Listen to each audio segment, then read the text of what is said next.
일생 동안 당신이 반드시 읽어야 될 100권의 책 일당 100. 오늘은 저희가 성서 어떻게 읽을 것인가 라는 책을 여러분께 소개를 해드리고 있고요. 네. 1부에서는 창세기 위주로 여러분께 설명을 좀 드렸습니다. 뭐 원죄의 개념이라든지 이런 거에 대해서도 말씀을 좀 드렸고, 이번에는 성서의 또 어느 부분을 좀 한번 가볼까요? 네, 뭐 아무래도 또 엑소더스 출애굽기. 네. 예. 참 이제 우리 영화도 나옵니다만 이 홍해가 갈라지는 걸로 나오고 바다가 갈라지고 아주 또 뭐 극적인 장면들이 많지 않습니까? 네. 그러다 보니까 비기독교인들에게도 아주 익숙한 테마인데요. 네. 근데 여기서는 이제 하비콕스 교수는 성서 고고학적인 어떤 그 성과들을 도입해가지고 출애굽기를 좀 설명하고 있습니다. 네. 그러니까 창세기 같은 경우는 사실 아무래도 이제 자료 분석이 주안이 되지 않습니까? 예를 들어가지고 에덴 동산이 어디 있었다. 그리고 뭐 노아의 방주가 어디 있었다. 이런 거를 좀 찾기는 쉽지 않지 않습니까? 네. 근데 출애굽기 같은 경우는 이제 이집트가 나오고 또 우리가 뭐 시나이 반도 나오고 그 계속 돌아다니고 이런 게 나오지 않습니까? 그러다 보니까 이거는 한번 고고학, 성서 고고학이라고 할까? 이거를 한번 적용해 보기가 상당히 좋다는 거죠. 네. 특히나 이제 요즘은 뭐 DNA 연구라든지 동위원소 뭐 여러 가지 방사성탄소 연대 이런 여러 가지 기법들이 많기 때문에 상당히 이제 출애굽기에 나오는 여러 것들을 검증을 해볼 수 있다. 네. 이집트에 또 워낙 역사적인 유물이나 뭐 문서들이 또 있으니까 그거랑 비교해서 또 살펴볼 수도 있겠고요. 네. 근데 예전에는 왜 우리가 영화 같은 데 보면 그릇 조각이라든지 이런 유물들 나오면 그걸 잘 조심스럽게 이렇게 다듬어 가지고 발굴해 가지고 옮기고 이랬지 않습니까? 네네. 근데 요즘은 그렇게 안 한다고 해요. 그렇게 안 한다고. 그럼 어떻게 해요? 그냥 그걸 작은 거라도 옮기게 되면 당대의 어떤 그 여러 가지 사회사 이런 걸 재구성할 때 오히려 쓸모가 없어지기 때문에 네. 그냥 그대로 둔 채로 그냥 여러 가지 컴퓨터를 활용한 최신 분석을 통해 가지고 얼마든지 할 수 있다고 합니다. 아예 지하에 있는 것 안 파내고도 뭐 이렇게 하는 방법도 있다고 합니다. 뭐 비파계 검사 뭐 이런 것들도 있으니까. 네네. 예를 들면 뭐 우리가 흔히 생각할 때 우리의 몸도 CT나 MRI 촬영을 하면 우리 몸 안으로 들어오는 건 아니지만 거의 안에 들어있는 것처럼 그렇죠. 다 세세히 볼 수 있는 것처럼. 그러니까 바로 그런 식으로 지금 그리고 이제 가상박물관 통해 가지고 우리가 다 이제 또 볼 수가 있으니까 네. 요즘은 좀 그런 식으로 한다고 합니다. 네. 그래서 뭐 그걸 통해서 뭐 여러 가지 성서 고고학적인 성과를 가지고 뭐 이런 말도 할 수 있는 거죠. 창세기에 낙타 이런 게 좀 나오거든요. 네. 예를 들어 가지고 아브라함이 아주 유명하죠. 네. 바로 이제 모든 뭐 사실 유대, 기독교, 이슬람에 다 그 아버지로 떠받드는 분이 아브라함인데 그 아브라함이 이제 며느리를 찾아야 되는데 그 종을 시켜가지고 이제 며느리감을 찾아오라 할 때 낙타를 타고 갔다 뭐 이렇게 나오는데 이 시기를 보면 이거 낙타일 수가 없다는 거죠. 왜 그렇죠? 낙타라는 것은 여기 따져보니까 한 기원전 10세기경 요때 이제 되어서야 가축으로 길들여졌다는 거예요. 네. 근데 이제 여기 성경에 나오는 아브라함의 연대를 보면 기원전 한 20세기 정도 했는데. 아, 그래요? 도저히 이건 안 되는 거다 이거죠. 그러면 낙타를 타고 간 게 아니라 나귀를 타고 갔든지 아니면 걸어서 갔을 거다. 이런 식으로 이제 이걸로 이제 우리가 알 수가 있죠. 네. 그리고 마찬가지로 그러면 엑소더스 할 때 출애굽 할 때 이스라엘 사람들이 낙타를 타고 이렇게 나오는데 그 승립 안 된다는 거예요. 왜냐하면 출애굽 시기가 우리가 지금 보면 기원전 13세기에서 15세기 사이로 추정되는데 이때 낙타는 가축이 아니었다는 거죠. 그러니까 실제로 그 출애굽이라는 사실이 있을 때에는 그런 게 없었는데 이 출애굽기를 썼던 그 시절에 이제 낙타가 가축이었으니까. 그렇습니다. 맞습니다. 나중에 이제 쓸 때는 그렇죠. 그냥 낙타 뭐 이렇게 이제 썼을 것이다. 그러니까 구약책을 이제 구약에 여러 이제 성경 구약권이 있지 않습니까? 네. 그 편찬 시기가 기본적으로 그 책이 다루는 사건보다 수백 년 뒤에 써진 거거든요. 그러니까 우리에게 지금 익숙한 지명, 우리에게 익숙한 어떤 지금 말씀드린 짐승들 이렇게 하다 보니까 야 이런 것들이 오류가 나올 수가 있겠죠. 뭐 오류라기보다는 그냥 그렇게 나올 수 있겠죠. 네. 그러니까 뭐 이게 결국 뭐 좀 이 고고학 성서 고고학을 좀 보다 보면 너무 성서를 문자적으로 1.1획도 틀리지 않는다. 요런 데서 좀 벗어나 가지고 조금 더 이제 우리가 좀 성숙한 시각으로 성서를 이해하는 데 도움을 준다. 이제 이렇게 보는 거죠. 네. 자, 그래서 이제 모세의 발자취를 보통 따라서 많이 나오지 않습니까? 그 기적들이 많이 나오잖아요. 출애굽기는. 예를 들어 그래서 그걸 또 어떤 사람은 뭐 여기서는 유사과학이라고 설명하는데 과학으로 설명할 수 있다. 그러니까 바다가 갈라졌다 이렇게 나오지 않습니까? 아. 근데 여기서는 그렇게 나와요. 자꾸 홍해라고 하는데 지금 있는 홍해가 아니라 갈대바다였을 거다 이거죠. 갈대가 갈대바다? 예, 그래서 그 사실 사막에도 큰 바람이 불고 하다 보면 그게 네. 갈대가 많은 물이 많은 데였다 이거죠. 그래서 갈라지면 이렇게 나가고 그게 이제 바람이 그치니까 이제 다시 물이 많아져서 이집트 군대는 오기 힘든 거 아니냐라고 이제 해석할 수 있다는 거죠. 과학적으로. 습지나 늪지 정도 그 되는 정도. 정도에. 네. 그래서 지금 자꾸 우리가 볼 때는 홍해를 그래 건너갔다고 하는데 그게 아니라 요 이제 뭐 예전에 저희들이 이제 한번 다루기는 했습니다만 여러 가지 책 그 다룬 이제 기독교 관련 보시면 거기 나오거든요. 그 이쪽에 요 다른 쪽 뭐 여러 가지 지형을 보면 습지 비슷하게 갈대가 있는 그런 쪽을 호수 같은 데를 건너간 거 아니냐라는 뭐 이야기도 있습니다. 뭐 그럴 수도 있죠. 그렇죠. 근데 그때 당시 건너는 사람들의 생각 혹은 느낌 혹은 그게 이제 후대로 전하고 전해지면서는 그렇죠. 점점 이야기가 더 크게 그렇죠. 뭐 마음이라는 게 그렇잖아요. 그분들의 어려움을 더 크게 강조할 필요도 있을 거고. 그렇죠. 그렇죠. 네. 그래서 이제 뭐 바위에서 물이 나왔다고 하지 않습니까? 그러니까 실제로 뭐 모세가 바위를 지팡이로 두 번 두드리니까 물이 나왔다. 하나님이 그래서 목마른 유대 민족들에게 물을 줬다 나오는데 사막에 지하세 물이 있다 보니까 바위를 세게 치면 실제 그런 것을 물이 나올 수도 있다. 이렇게도 볼 수 있고요. 네네. 또 이제 먹을 게 없지 않습니까? 그러니까 메추리하고 만나를 보내줬다.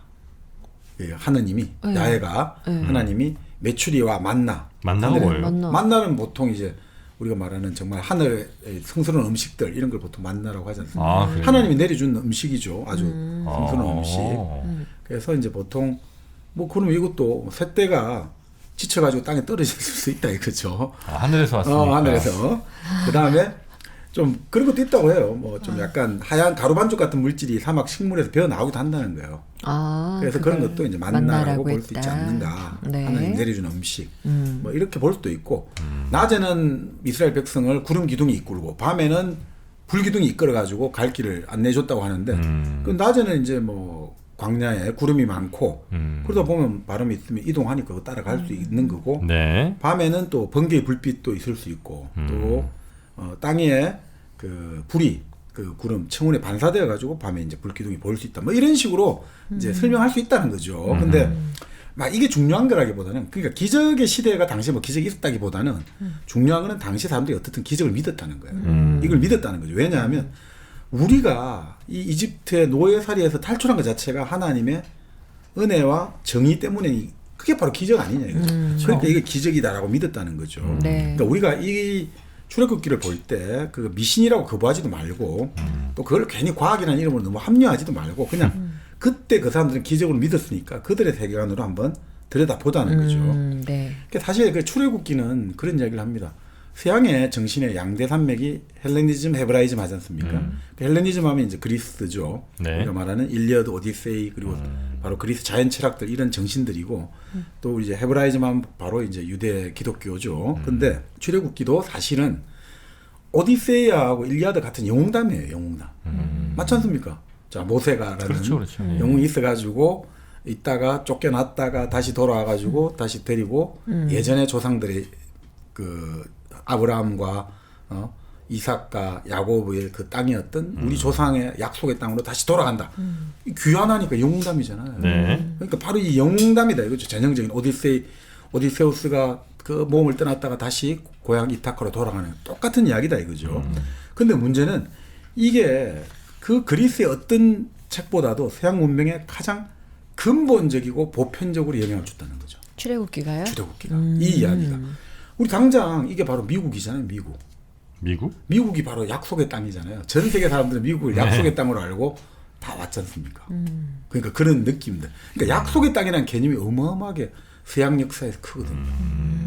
약속의 땅의 개념. 그리고 우리가 돌아가야 될 어떤 조상의 땅이라는 것들. 이런 개념들이 어마어마하게 크다는 거죠. 젖거끓이 흐르죠 거기. 그러니까요. 기름도 많이 나고. 네, 축복받은 땅이죠. 뭐 밀농사, 옥수수 농사, 다 잘 돼. 씨앗만 뿌리면 확 자란대요. 그러니까. 좋겠다. 우리 뭐야? 자, 그런데 이제 결국 이게 뭐 중요한 거는 이걸 통해서 출애굽기가 우리에게 지금 오늘날 어떤 의미가 있는가 이걸 한번 살펴봐야 되는데, 네. 그 뭐 저는 이제 뭐 그 이야기지 않습니까? 모세가 결국 이제 유대인 태어났는데 그 유대 사내 아이들 뭐 다 죽이라고 했습니까? 그런데 강에 떠내려가다가 이집트의 공주가 건져가지고 이집트 왕정에서 궁정에 생활하다가 자기 그래도 피에 끌림에 이끌려가지고 유대인 동포를 학대하는 그 이집트 일종의 노예 감독을 때려 죽이고 저 미디안 땅에 가서 목자로 양치기로 살다가 결국 다시 하나님의 부름을 받아가지고 다시 애굽 땅으로 와서 동포를 이끌고 결국은 약속의 땅으로 가는 이야기. 그러니까 결국 저는 이걸 자립과 독립의 이야기로 봤거든요. 우리가 어린이가 태어나가지고 한 사람이 태어나서 결국 우리는 아무리 그것이 좋은 품이라 하더라도 우리는 결국 아무리 그것이 낯설고 물쓸고 낯선 땅이라도 우리는 떠나야 된다는 거. 이게 결국은 우리가 부모의 품을 벗어나서 떠난다 이거죠. 네. 그래서 자립과 독립도 민족도 마찬가지고. 그러니까 개인이든 민족이든 이게 성장을 보여주는 거 아니냐. 뭐 이런 느낌도 좀 많이 들고 사람마다 많이 다르겠습니다만 어떻든 뭐 출애굽기 줄거리를 보자면 그런 네. 메인 테마를 갖고 있는 것 같습니다. 네. 그 뭐 줄거리는 뭐 잘 아시지 않습니까? 자, 우리가 요셉이 이제 자기 형제들이 그 배가 고파가지고 굶게 되었을 때 이집트 땅에서 아주 파라오 다음가는 정말 권력자가 되어가지고 다 형제들 받아들여가지고 그 이후로 이집트 땅에서 이제 대대로 살기 시작했지 않습니까? 네. 사람들이 많이 늘어났어요. 그러다 보니까 우리 치면 제3세기 이민자가 급증했단 말이죠. 그 당연히 이제 맹대를 받게 되고, 예, 그죠. 노예 신세가 된 거죠. 자, 그러니까 이거 어떻게 해야 될 거냐라고 됐겠죠. 그래서 결국 이제 이 사람들을 이끌고 우리는 우리의 땅을 찾아가겠다 해가지고 결국 우리는 노예가 아니고 하나님의 백성이고 우리는 가겠다라고 이제 출발하게 되는 거죠. 자, 그렇기 때문에 모세야말로 이제 결국 제일 사람들이 좋아하는 게 해방자의 느낌이 있거든요. 단순한 예언자 중에서 가장 위대한 예언자 중에 하나로 꼽히는 이유가 모세는 해방을 시켰다 이거죠. 노예 신세에서 이 사람들을 해방시킨 해방자의 그런 게 있기 때문에 그 아까 말씀드린 왜 출애굽기가 서양 역사에 가장 근본적인 영향을 준느냐. 약속의 땅이라는 개념도 있고 바로 지금 이 해방자의 개념. 압제의 사슬에서 우리가 끊고 우리는 해방되리라. 이게 아주 큰 영향을 줬다는 거죠. 사실 뭐 우리가 서양 그 역사에 아니면 세계사에 가장 큰 영향을 준 유대인들 할 때 이 인체를 갖고 비교할 수 있거든요. 인체. 예, 몸을 갖고. 네. 모세는 기본적으로 율법을 들고 나왔잖아요. 예. 그 흔히 말하는 십계명, 예, 텐커맨드먼트. 예. 법은 마인드잖아요. 우리 머리에 들어있는 거예요. 이 머리를 지배하는 거, 관념을. 이 법을 가지고 우리 지켜야 된다. 모세는 우리의 제일 중요한 건 인간에게 머리다. 십계명, 법을 딱 머릿속에 새겨야 된다. 그 다음에 나타난 사람은 예수란 말이죠. 예수는 머리에서 뭐가 더 중요하냐? 머리보다 더 중요한 거. 가슴? 가슴이죠. 사랑이 더 제일 네, 중요하다. 네. 자, 예수가 이제 심장이 중요하고 네, 사랑이 네, 중요하다 네. 했지 않습니까? 근데 그 예수에 맞서 가지고 그거보다 더 중요한 게 있다고 말하는 유대인이 있어요. 배가 가장 중요하다. 위장이 중요하다. 먹는 게 제일 예. 중요하다. 아, 마르크스. 마르크스라는 유대인이 예, 예. 제일 중요한 경제 아니냐? 우리 먹을 게 제일 중요하다. 예. 자, 그러니까 이렇게 딱 이제 우리가 머리, 가슴, 배 나오니까 아니 이 세 개보다 더 중요한 게 밑에 하나 있다라고 보는 또 유대인이 있어요. 누구죠?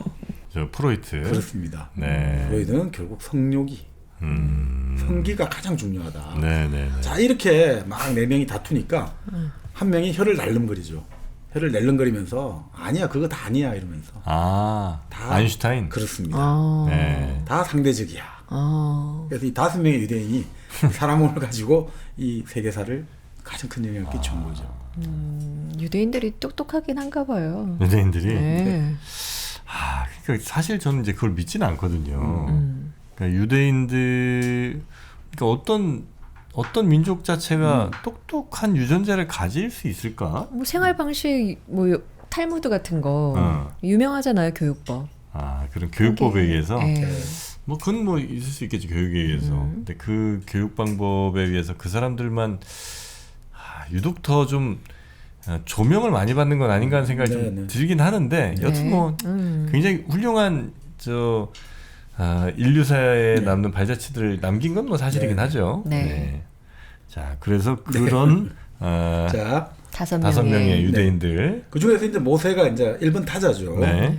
그래서 이제 모세가 결국 사람들 이끌고 가니까 이 또 노예 근성들 있지 않습니까? 아유 그냥 이렇게 고생할 바에 차라리 이집트에서 노예살이 할 때가 더 좋았던 것 같아. 그래서 적어도 배는 굶지 않았잖아. 이런 이제 불평불만이 나오게 되고 네. 그래서 참 모세가 힘들었겠죠. 그래서 모세가 이제 그 시나이 반도를 헤매다가 그 시나이 산에 올라갔지 않습니까? 십계명 산. 네. 그래서 그 가서 십계명을 딱 들고 내려오는데 사람들이 금을 모아가지고 금송아지를 만들어갖고 우상 숭배를 하니까 네. 그 돌판을 내리쳐버려갖고 부숴버렸죠. 그런 다음에 그런 우상 숭배를 했던 자기 동족 3,000명을 학살해버렸죠. 그 다음에 다시 이제 또 십계명을 받게 됩니다. 실제로 이 저자가 하비콕스가 가봐요. 그 시나이 산을. 근데 이 산을 가려고 하면 새벽 2시에 일어나가지고 아침 7시까지 돌아와야 된대요. 안 그러면 그 사막의 햇빛을 견뎌낼 수가 없어요. 그 아라비아의 로렌스라는 영화 보면 네네. 정말 이게 해가 떠오르면 다 죽음이 돼버리더라고요. 그래서 정말 그런 느낌이라는 거죠. 네. 새벽 2시에 일어나가지고 아침 7시에는 무조건 귀환을 해야 된답니다.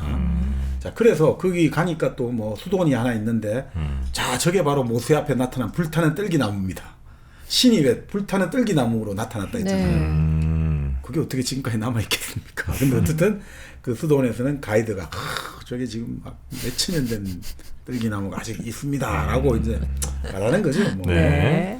자, 어떻든 뭐 이때 이제 우리가 재밌는 이야기 하지 않습니까? 그 모세를 보고 저 가서 너희 유대인 동포를 구출해 와라 하니까 아니 그 사람들이 내 말을 듣겠습니까? 누가 보냈다고 해야 됩니까? 하니까 그때 유명한 말 하잖아요. 에의에 아세르 에의에 그 히브리 말로 에의에 아세르 에의에 해가지고 우리 그때 한번 다뤘습니다만 나는 스스로 있는 자다. 번역을 하자면 나는 스스로 있는 자다. 영어로 번역하자면 I am who I am. 나는 나다. 나는 나다. 뭐 이건 갖고 뭐 여러 가지 그때 말씀을 좀 드렸던 것 같습니다. 네네. 그러니까 뇌를 만약 규정을 해버리면 이게 규정을 된다는 거는 하나의 사물로 존재로 딱 이름이 있다는 건 규정이 돼버리니까 그래 되면 그게 우상이 된다는 거죠. 근데 신이라는 것은 절대 우상하고 다르기 때문에 규정되면 안 된다 이거죠. 그래서 당시 히브리어 문법에 이거는 미완료형 동사를 쓰기 때문에 신이 있는 거다 이렇게 돼가지고 이게 규정이 안 된다는 거예요. 그래서 뭐 번역은 많습니다. 나는 나다. 나는 스스로 있는 자다. 또 재밌는 번역, 아주 멋있는 번역도 있습니다. 나는 내가 있는 그곳에 무슨 일이 있더라도 있을 것이다. 이게 에의 아셀의 에의 뜻이라는 거예요. 나는 내가 있을 그곳에 무슨 일이 있더라도 있을 것이다. 하여튼 여러 해석이 있는데 네. 이 저자가 그런 이야기 합니다. 문자적 해석은 사실 불가능하다. 신을 뭐라고 그렇게 문자적 해석하는 건 불가능하고 결국은 이것은 오히려 침묵이 가장 더 적절한 답이라는 거예요. 네. 그냥 하나님에 대해서는 하나의 정의로 가둬놓을 수 없다는 거죠. 그래서 이거 자체가 결국 말로 표현할 수 없는 거다 이거죠. 그래서 사실 우리가 침묵이 적절한 존재들이 있을 수 있다 이거죠. 그걸 애써 우리가 뭐 말로 표현하는 것 그거는 불가하다 이거죠.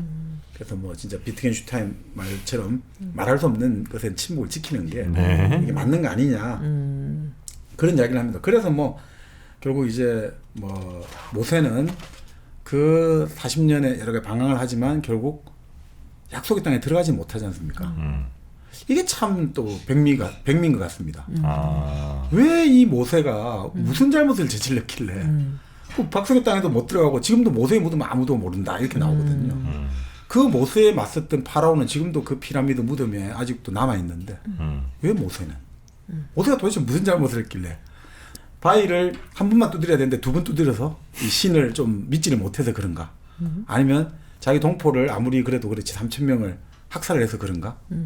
뭐 여러 가지 이건 해석이 있을 수 있다고 보는데 네네. 이 모세의 또 해석도 이 이미지도 계속해서 서양 문화 콘텐츠에 계속해서 재생산되고 있습니다. 그래요. 우리 대표적인 게 혹성 탈출 사편이 있지 않습니까? 종의 전쟁. 네. 거기 보면 시저가 모세잖아요. 다 그 지점실에 갇혀있던 자기 동족 다 해방시켜가지고 끌고 가지 않습니까? 저 정말 젖과 꿀이 흐르는 그 땅으로 건너가는데 시저는 결국 못 들어가잖아요. 모세처럼 바라는 보는데 못 들어가지 않습니까? 이게 바로 모세의 그 이미지가 끊임없이 해방자지만 해방자는 결국 들어가지는 못한다는 거. 일종의 뭐 구체제 같은 거 좀 얘기하는 건 아닐까요? 그렇습니다. 예, 그 어떤 뭐 혁명이나 뭐 개혁을 하는 데 있어서 그 과정에 있어서 어쩔 수 없이 그 사람은 손에 수많은 피를 묻혀야 되는 사람인 거고 대신 이제 새로운 시대가 열릴 때 굳이 이 사람이 그 새로운 시대까지 책임질 수는 없는 거고 맞습니다. 새로운 시대는 새로운 사람들이 다시 이제 꾸려 나가야 되는 뭐 이런 거 아닌가?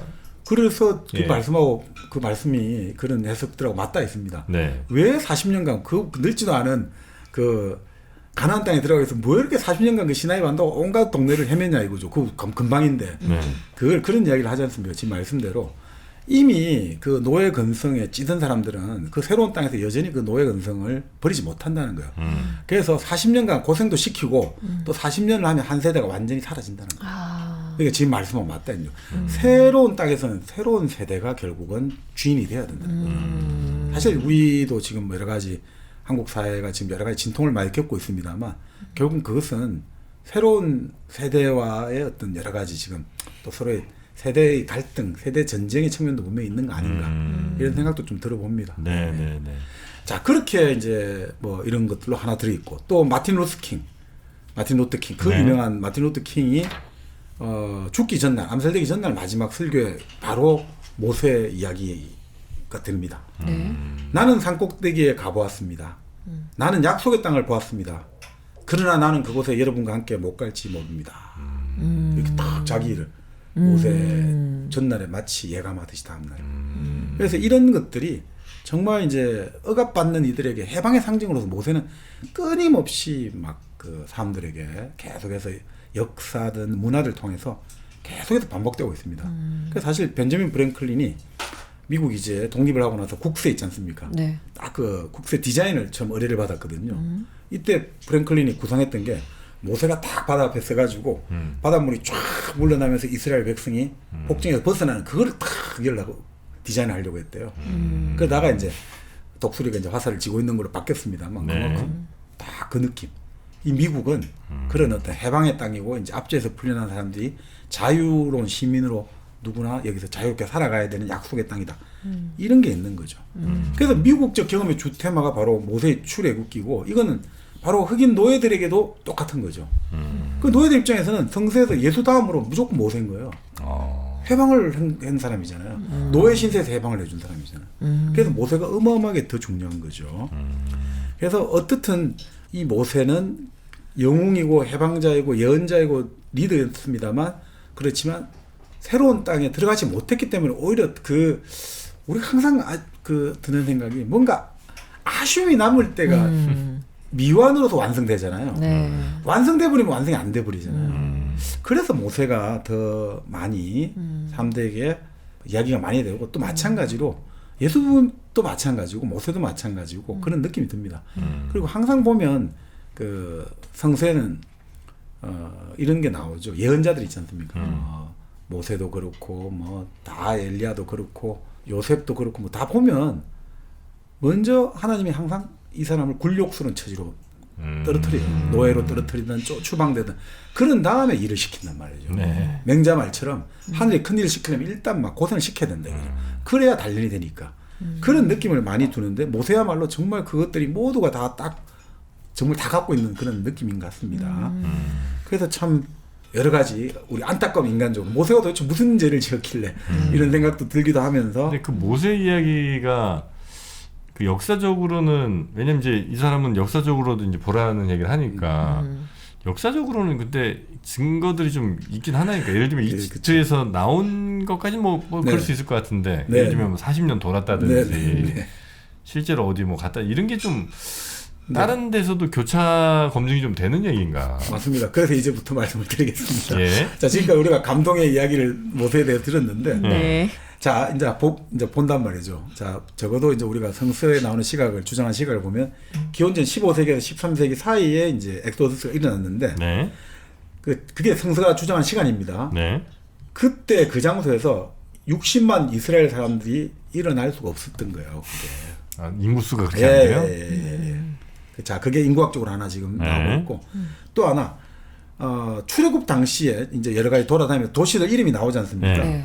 그 라메세스 성이라고 그때 이제 유대인 노예들이 그 집도 없이 벽돌을 가지고 짓고 있는 성이 하나 있었는데, 그 성은 흔적만 남아 있대요. 그거는 기원전 13세기에 존재하고 있어요. 네네. 그런데 문제는 자, 그 출애굽할 때 당시 통치하던 파라오의 이름이라든지 연대도 없고 자, 시나이에서 방랑하고 돌아다녔지 않습니까? 네. 네. 그런 흔적은 찾을 수가 없어요.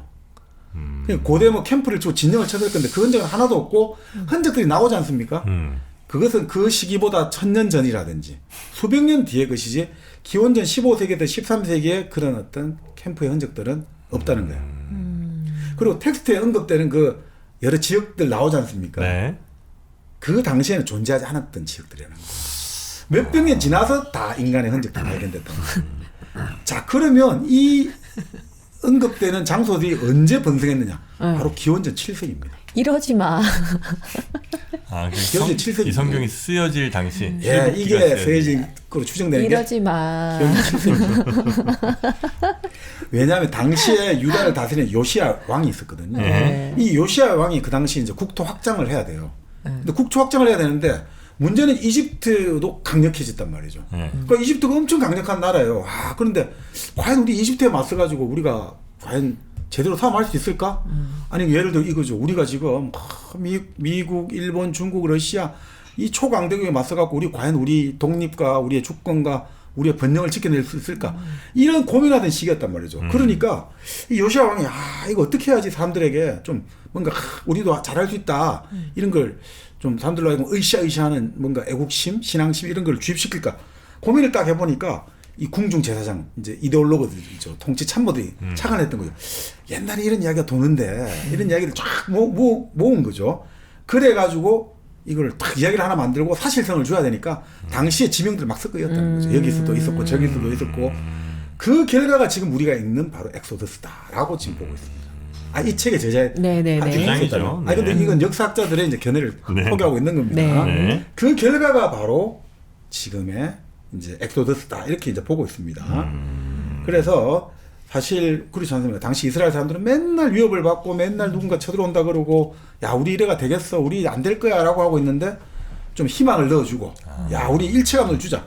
그런 서사시를 만들어내야 된다는 거죠. 그러니까 현재 희망을 우리가 불타오르게 하려면 과거의 기억을 끄집어내야 되지 않습니까? 네, 네. 민족주의, 네. 에스니를 발굴하면 된단 말이죠. 야, 우리 예전에 광개토 대왕이 있었어. 우리 예전에 이순신 장군이 외적이 침범했을 때 12척을 가지고 박살을 냈어. 이런 걸 꺼내야지 우리 한번 일본 제국주의를 격파할 수 있어. 이렇게 된단 말이죠. 그래서 모세가 그 옛날에 우리 조상 모세가 파라오와 맞선데 왜 우리는 지금 못 맞서? 이래서 모세 이야기를 했다는 거죠. 네. 이게 1956년에 그 유명했던 진짜 10개가 1920, 30년대도 나왔는데 56년에 나온 10개가 제일 유명하거든요. 그 갈라지고 진짜 바다가 갈라지고 너무 멋집니다. 네. 그게 바로 언제 56년에 나왔잖아요. 네. 냉전의 절정기잖아요. 미국과 소련과 공산주의가 이제 스푸트니크 뭐 조금 1년 뒤입니다만 이럴 때 이 출애굽기를 기획한 제작자와 이 그 감독은 야, 이 공산 세계 파라오 애굽에 맞서 가지고 우리가 반드시 이겨낼 거야. 이런 것들을 딱 만든단 말이죠.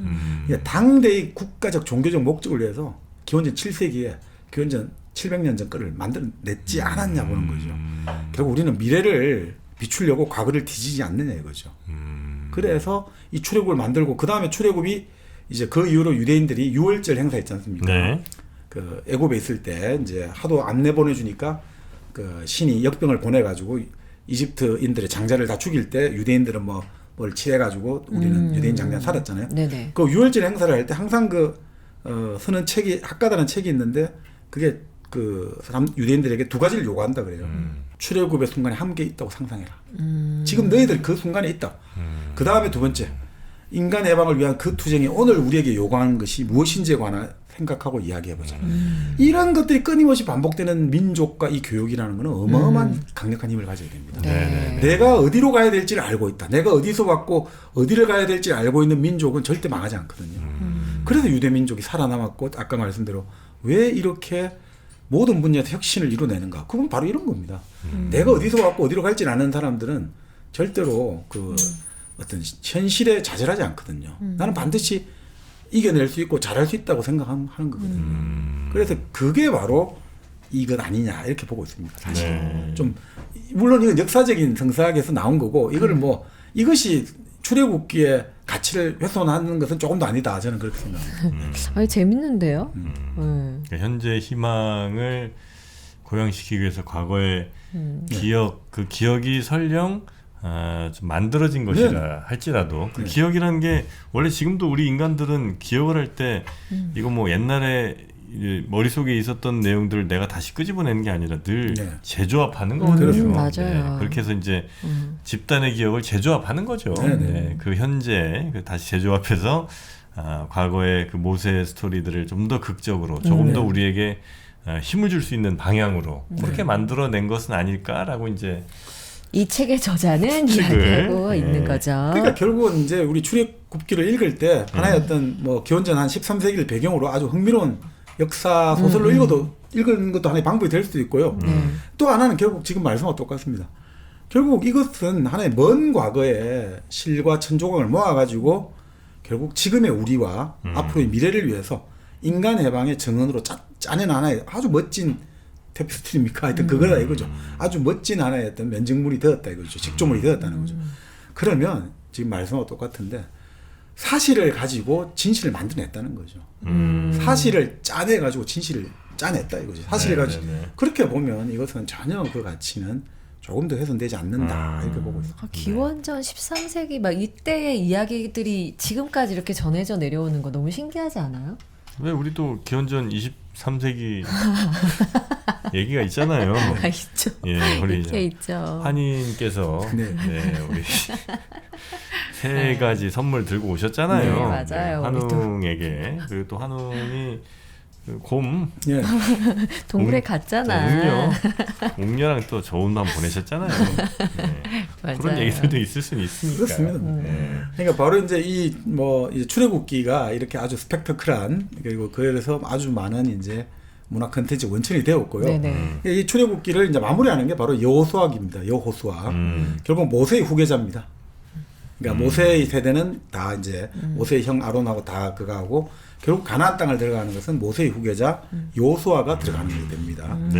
여호수아기는 일종의 하나의 어떤 내러티브 이론으로 보시면 재미있다고 합니다. 그러니까 사건 그 자체보다 결국 이 저작물들이 어떤 이제 또 여러 가지 그 하나의 어떤 목적이 있지 않습니까? 어떤 목적에 서해졌는지 그 부분 또 재미있거든요.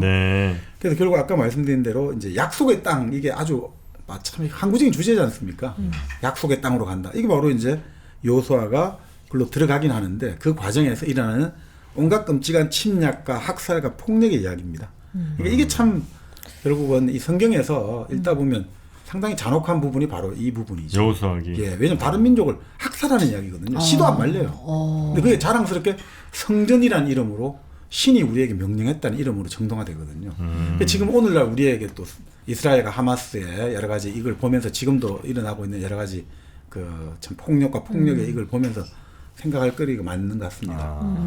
그래서 이런 겁니다.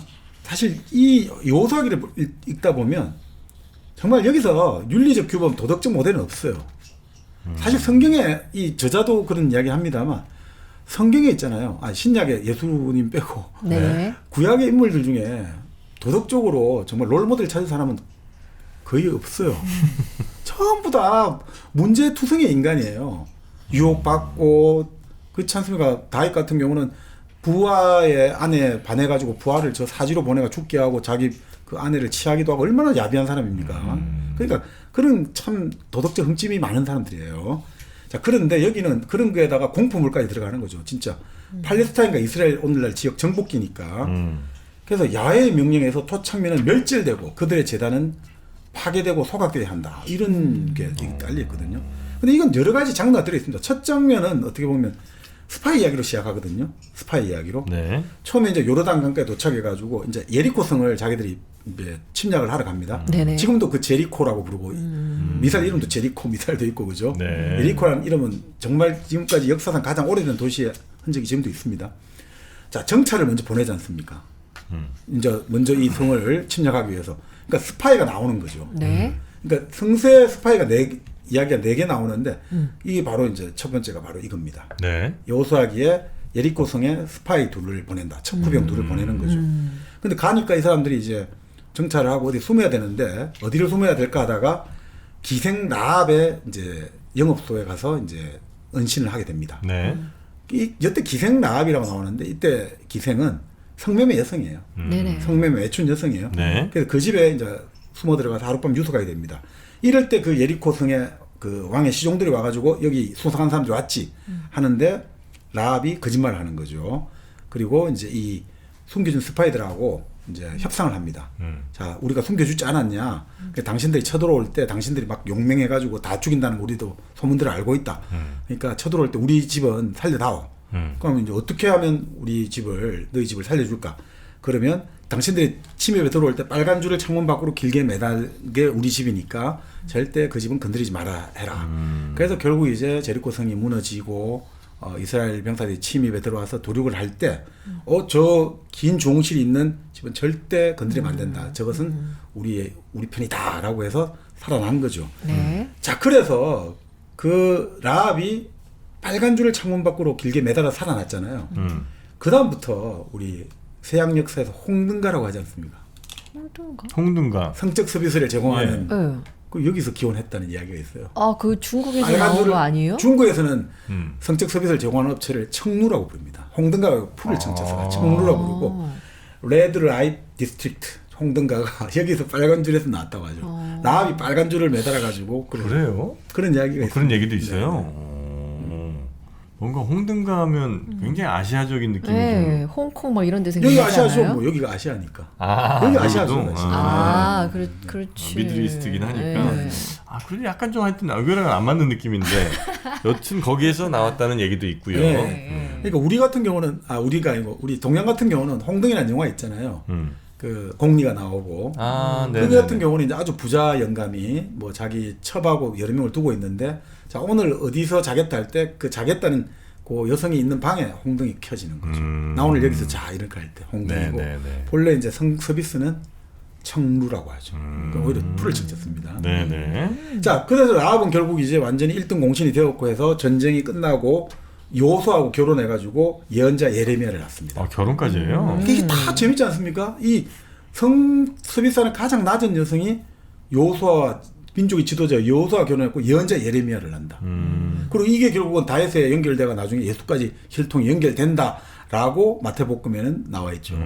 그러니까 이게 너무 재미있잖아요. 가장 성스러운 사람이 가장 비천하다고 생각한 직업에서 연결된다는 거죠. 자, 그래서 이제 여호수아가 이제 결국 이제 이런 어떤 전쟁들, 정복 전쟁을 시작하는데 결국 이제 여호수아를 모세처럼 만들어야 되잖아요. 그러니까 모세가 바다를 건넜듯이 요단강을 건너기 전에 이제 야훼가 지시를 내립니다. 제사장들 보고 시켜가지고 언약궤를 메고 먼저 그 요단강을 건너라고 해라. 그럼 너희 백성들도 마치 마른 땅처럼 그냥 건너갈 거다. 그래서 언약궤를 집어들고 이 강을 제사장들이 쭉 건너가니까 진짜 강이 막 그냥 마른 바닥처럼 갈라지는 거죠. 그래서 물이 이제 쌓인다고 하죠. 물이 안 흐르고 계속 쌓여 있더라는 거죠. 그래서 이제 건너갔다 이거죠. 그러니까 병사들이 정신무장되는 거죠. 신이 우리와 함께한다. 우리도 여호수아는 다시 모세다 이래 되는 거죠. 네. 그래서 이제 예리코를 갖고 그래서 예리코를 이제 6일간 성둘레를 돌다가 마지막에 소리 내어 외치니까 성벽이 무너졌다. 뭐 이런 식으로 나오는 거죠. 그 다음에 예리코 성을 이제 침입하고 그 다음에 아이성에서 도륙을 하고 정말 뭐라고 할까 아주 잔혹한 게 나옵니다. 다 이제 모든 것들을 다 죽여라 나오거든요. 근데 아까 말씀드렸듯이 우리 엑소더스가 쓰여진 시기 출애굽기도 기원전 7세기로 했지 않습니까? 네. 마찬가지로 여호수아기가 서 있던 시기도 바로 요시아 왕이 기원전 7세기입니다. 그때 요시아 왕이 아까 강력한 이집트와 맞서가지고 이 사람들을 모아야 되는 시기고, 네네. 그리고 당시 요시아 왕이 모든 그 히브리 종교 활동 있죠. 이거를 예루살렘에 다 집중시키려고 했어요. 종교 활동도 이제 막 예루살렘으로 다 모든 걸 모으자고 했던 거예요. 네네. 그러니까 최고 권위자 여호수아가 이렇게 하지 않았냐, 모든 걸 다 마찬가지 요시아 나도 제2의 여호수아야. 정치와 종교는 다 내가 다 책임질게. 지금 여호수아가 기본적으로 제사장도 다 자기가 이제 지시를 하고 거느리고 또 그 이후에 여러 가지 성을 침략하고 나서 모세가 했던 것처럼 제사도 드리고 언약궤를 가지고 말씀을 나누고 제사장도 딱 부리고, 그러니까 정치 종교를 여호수아가 딱 다 하고 있다 이거죠. 그럼 마찬가지로 지금 바로 이 요시아 왕 나도 나 제사장도 내 마음대로 부리고 다 권력까지. 그래서 이 여호수아 길을 계속 이렇게 썼다는 거죠. 이게 필요할 때야 지금. 우리가 위기 상황에는 힘이 모아져야 돼요. 위기 상황에 인간이 동물과 다른 이유는 사회를 만드는 것은 우리가 리더를 만드는 거다. 리더가 왜 중요하냐? 결정을 내리니까. 중구난방으로 있으면 결정이 못 내려갖고 위기 상황에서 다 지리멸렬해 버리는데 딱 조직화되어 있으면 위기 상황에서 너는 뭘 해? 너는 뭘 해? 결정을 내리는 리더가 있어야 된다. 그게 네, 가장 핵심이거든요. 그게 바로 지금 요시야 왕이 하고 싶은 거는 근데 지금 위기 상황이니까 정치 종교 따로 가면 안 돼. 다 같이 모아야 돼. 이거를 이제 말하고 싶었던 거죠. 네. 그래서 이제 이런 것들을 가지고 그 이후에 여호수아가 계속해서 이제 침략 전쟁을 하는데 뭐 하나님의 해를 멈추게 하고 그래서 전쟁에서 완전 학살을 다 쉽게 할 수 있도록 하고 그 다음에는 도망가는 적들의 머리 위로 하늘에서 돌비가 쏟아져서 다 죽게 하고 그런 것들이 계속 나오는 거죠. 그러니까 그런데 아까 말씀드렸듯이 이게 고고학 연구를 하면 그런 당시에 우리가 말한 여리고성의 존재나 이런 것들이 그 당시 시기에는 존재하지 않았다는 것을 증명하고 있습니다. 네. 그럼 결국 뭐냐? 표로 변한 여러 말의 전설들을 합쳐서 만든 거 아니냐 이거죠. 그래서 여호수아기를 썼던 제자들은 어떻든 야훼 힘 앞에서는 절대 대항하면 안 된다. 야훼는 해도 멈추고 그리고 하늘에서 돌비도 내리게 한다. 그럼 이걸 괜히 유사과학적으로 야 뭐 달이 좀 슈퍼문같이 밝게 뜨지 않았을까?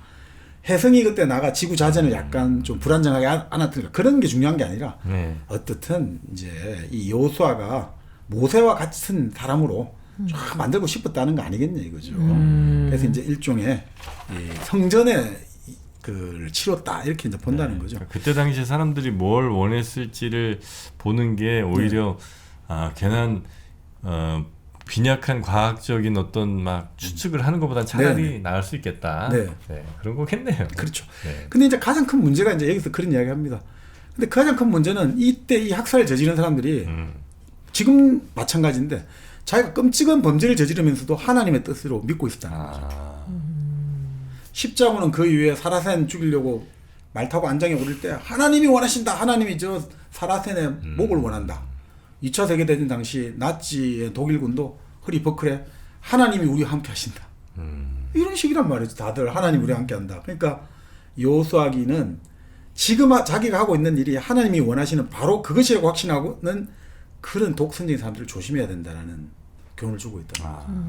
내가 하는 일을 하나님이 원하신다라고 확신하는 사람들은 정말 조심해야 된다. 네네. 그런 독선과 독단의 무리들을 조심해라 이런 이야기를 하는 거죠. 사실 뭐 하나님이 원하시는 건 딱 하나죠 뭐. 뭘까요? 향기로운 1kg 커피 아니셨을까?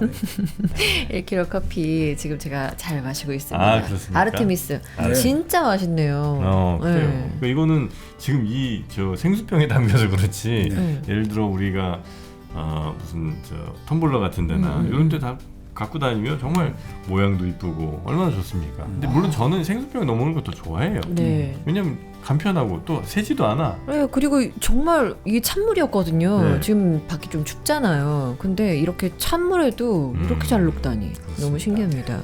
네. 1kg 커피 어떻게 이런 걸 만들어냈는지 아주 그냥 기특해 죽겠습니다.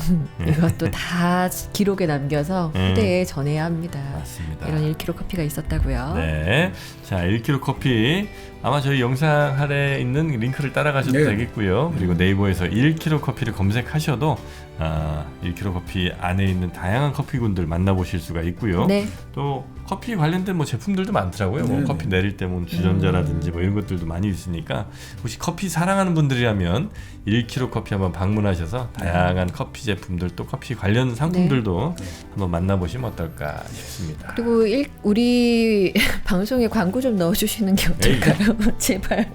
알아서 들어올 겁니다. 아 진짜요? 들어올 거예요. 그게 하나님의 뜻이. 그러지 마. 네. 자 결국 뭐 이제 이 여호수아가 이제 네. 마지막 이제 뭐 고별 연설을 합니다. 이제 사람들을 모아놓고 고별 연설을 하면서 그런 이야기를 하죠. 이제 두 가지만 기억해라. 우리에게 패배한 저 이방인들의 신들에게 절대 예배라든지 절을 하지 말 것을 이방인의 신을 걸고 맹세를 절대 하지 마라.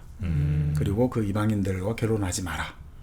참 지금도 이 세계 곳곳에서 지금도 일어나고 있죠. 절대 난민 이민자들 항상 그 지역에 정착한 사람들하고 마주해야 될 긴장인 거겠죠. 그래서 그 여호수아가 나중에 그 이야기합니다. 이 땅은 결국 우리가 정복해서 얻은 새 땅이 아니다. 결국 이 땅에 우리 조상 아브라함, 이삭, 야곱, 요셉이 이미 살았었고 이 야곱이 묻혀 있지 않느냐? 그럼 우리 이집트에서 묻혀 있던 요셉의 유골을 가져와서 여기 세겜에 이장하지 않느냐? 정도가 시키는 거죠. 우리의 정복 전쟁은 이것은 정복이 아니라 귀환의 전쟁이었다. 네. 그 논리가 상당히 지금도 귀한 이제 지금도 그 논리로 이제 계속 네. 그렇습니다. 싸우니까 참 그래서 이제 이게 문제죠. 이게 몇천 년을 예. 답도 없습니다. 근데 진짜. 몇천 년 했는데 아직도 계속 싸우고 앞으로 얼마나 더 갈지 모르는 전쟁인 거잖아요, 그죠? 네. 그러니까요. 지금 뭐 저 트럼프는 또 이 가자지구 그냥 뭐 자기애니까. 쓸어버려서 휴양지를 만든다는 정말 너무 어마어마한 얘기도 네. 하고 그렇죠. 있는데 근데 더 재밌는 게 이 정복 전쟁이 사실 역사적으로 따져 보니까 네. 아니라는 설이 있어요. 네? 정복 전쟁이 안 일어났다는 설도 많아요. 아예 아예. 그러니까 여기서는 여호수아가 막 여기도 정복을 했다는데 그건 아까 말씀드린 대로 요시야 왕이 지금 그 정치 종교를 내가 한데 아우르려고 그 목적을 가지고 그리고 우리 저 파라오의 군대와 맞서자 이런 게 위해서 정복 전쟁을 했던 거고 사실은 지금 여러 설이 있습니다만 이런 겁니다. 아예 정복 전쟁은 성서에 나오는 여호수아에게 묘사대로 안 일어나고 아예 전쟁이 없었다. 그러니까 뭐냐? 사실은 이 사람들은 계속 가나안에서 계속 살아왔던 사람들이라는 거예요. 이 이스라엘 민족들은 가나안에 계속 살다가 네. 자기들끼리 부족 연합체를 결성해갖고 이 도시의 지배계층을 전복시켜버렸다는 거예요. 내란을 일으켰다는 거예요. 내부 반란을 해가지고 성공한 걸 마치 정복전쟁인 것처럼 묘사를 했다 이거죠. 네. 내부 반란설이 아주 유력하고요. 왜냐하면 아까 요시아 왕 때 썼으니까. 그리고 이것들이 결국은 아까 말씀드린 요시아 왕이 어떻든 우리도 잘할 수 있어, 우리도 힘세 이런 걸 보여줘야 되니까 마치 로마에 이제 새로 이제 로마 제국이 만들어져 갖고 아우구스투스가 이제 초대 황제가 됐지 않습니까? 이제 아주 이제 황제로 등극하는 거죠. 제일 시민이었습니다만. 네. 그럴 때 베르길리우스라는 시인이 아이네이스라는 서사시를 만들어 바치거든요. 그러니까 본래 우리 로마는 뭡니까 트로이 전쟁 때 탈출했던 바로 아이네이아스가 선조를 한다. 그러니까 우리는 그 신과 인간의 그 피를 이어받은 영웅의 후손들이 우리 로마를 건국했던 것이고 로마의 그 건국자의 다 조상들로 이어지는 것이고 그래서 우리는 정말 뭔가 우리는 정당성이 있고 우리는 신이 우리와 함께하고 이런 뭔가 로마에 우리는 혼과 정신을 막 하기 위해서 이걸 했듯이 처음에 이제 로마가 이제 이제 황제 제국으로 새로 시작을 하니까 네. 마찬가지로 지금 이제 말씀드린 요시아 왕이 이 여호수아기를 통해 갖고 정복 전쟁 통해서 야 우리도 우리 이스라엘 민족의 혼과 정신 우리는 다 잘할 수 있어 이런 거 한 거 아니냐 이제 이렇게 보는 거죠. 그래서 조금 좌파 성향 역사학자들은 피지배층이 봉기해가지고 지배자를 전복했다 이 해석을 참 좋아하고요. 네. 그러니까 정복 전쟁은 없었고 내부 반란 이걸 좋아하고 독일학자들 있죠. 네. 독일학자들은 우리 게르만족의 대이동 이렇게 만들어진 게 독일이잖아요. 네. 그러니까 이 가나안으로 뭐 이집트 땅에서 노예들이 탈출해가 가나안으로 계속 오랫동안 모여있다는 거죠. 오랜 세월에 걸쳐서 가나안으로 사람들이 몰려와서 만들어졌다. 민족 대이동설을 아주 좋아한다는 거예요. 자기들이 그러니까 자기들 다 자기들하고 이제 맞닿아 있으니까 미국 사람들이 제일 좋아하는 그림은 바로 여호수아에 나오는 그 그림. 외부인들이 침입해갖고 다 침략해갖고 우리가 이 나라를 만들었다. 그러니까 자기들이 인디언들이라든지 이런 거 다 침입해서 자기들이 미국을 만들었다. 그러니까 요 그림을 좋아한다는 거죠. 사실 자기 좋은 대로 다 해서 자기 좋은 대로 선호하죠. 어떻든 이 여호수아기에 나오는 사건들보다 적어도 몇백 년 뒤에 다 제작되었다라고 보고 있습니다. 볼 수 있겠습니다. 하여튼 뭐 이렇게 네. 지금 창세기, 출애굽기, 여호수아기까지 읽어드렸는데 이 뒤로도 뭐 욥기, 이게 참 뭐 많습니다. 요한계시록 뭐 등등해서 다양한 성서를 어떻게 봐야 되는지 또 역사적으로 해석할 때 혹은 뭐 영적으로 아니면 그냥 스토리로 이 저자 그러니까 하비쿡스가 이 종교 특히 이제 이 성서 관련해서 굉장한 우리 뭐 탑 전문가인데 뭐 그런 성서를 아마 이 책도 그렇고 요건 좀 많이 먹었을 것 같아요. 그 종교인들에게. 아니 근데 뭐 이분의 아닌가? 독창적인 시각이 아니고 예. 역사학이라든지 아까 말씀드린 성서 고고학이라든지 여러 가지 것들을 다 네. 연구 결과를 소개한 거니까 뭐 꼭 뭐 종교인이거나 그렇지 않거나 네. 편하게 좀 봐주셨으면 좋겠다 생각이 좀 들고요. 그리고 사실 이 결론을 뭐 이 내용은 너무 좋은 게 많으니까 네. 보시면 좋을 것 같고 사실 하비콕스가 말하고 싶은 건 이겁니다. 성서 전 66권을 관통하는 핵심 줄기는 하나님 나라가 이제 왔다는 거예요. 하나님의 나라가. 그게 종말이거든요. 그러니까 우리 종말은 세상이 끝난다는 게 그게 아니라 지금까지 인간이 서로 야비하게 굴고 서로 싸움하고 비도덕적으로 타락한 그 세상이 종말이라고 하고 하나님의 나라가 왔다. 우리 종말론의 핵심은 그겁니다. 우리가 선천개벽 고천개벽 우리가 보통 말을 하지 않습니까? 네. 인간이 욕심을 가지고 서로 이용해 먹고 서로 죽고 싸우던 그 선천 세상이 끝나고 서로가 평화롭게 사는 후천 세상이 열리듯이 바로 지금 어떻든 종말이라는 것은 이제 하나님이 모든 고통을 닦아주고 눈물을 닦아주고 그 죽음도 없고 슬픔도 울부짖음 없는 그 세상을 말하는 거거든요. 그래서 그 세상은 어디 있느냐라고 할 때 within you가 아니라 바로 우리 가운데 있다고 해요. 하나님의 나라는 우리 그 누가복음에 나오는데 우리 가운데 있다고. 이걸 이제 이분이 가장 핵심적으로 생각합니다. 너무 내면을 찾아가지 마라. 우리 속에 하나님 이게 아니라 우리가 왜 인간이라고 하느냐. 사회적 관계가 있으니까 인간이라고 하지 않습니까? 결국은 우리 가운데 있기 때문에 우리는 사람과 사람 사이의 관계를 어떻게 우리가 평화롭게 만드느냐가 결국은 하나님의 나라다. 이런 아주 그러니까 참 좋은 이야기들로 결론하고 있어가지고 참 좋습니다. 이 책 굉장히 재미있게 잘 쓰여져 있네요. 여러 가지 시각에서 나눠서 술술 잘 익힙니다. 네네. 물론 지금도 시판이 계속 되는지는 모르겠습니다만 여튼 어렵지 않게 뭐 도서관 등에서 찾아보실 수가 있을 것 같고요. 자, 오늘은 저희가 성서 어떻게 읽을 것인가라는 하비콕스의 책을 여러분께 소개를 해드렸고요. 특히 요즘 워낙 종교 관련된 흉흉한 이야기들부터 뭐 오해들도 굉장히 많은 것 같고 해서 오늘은 성서 이야기를 한번 여러분께 전해드려봤습니다. 아마 재밌게들 함께 봐주셨으면 좋겠다는 생각이 들고요. 다음 시간에도 저희는 좋은 책 여러분께 소개해드리도록 노력하겠습니다. 오늘도 함께해 주신 여러분 고맙습니다.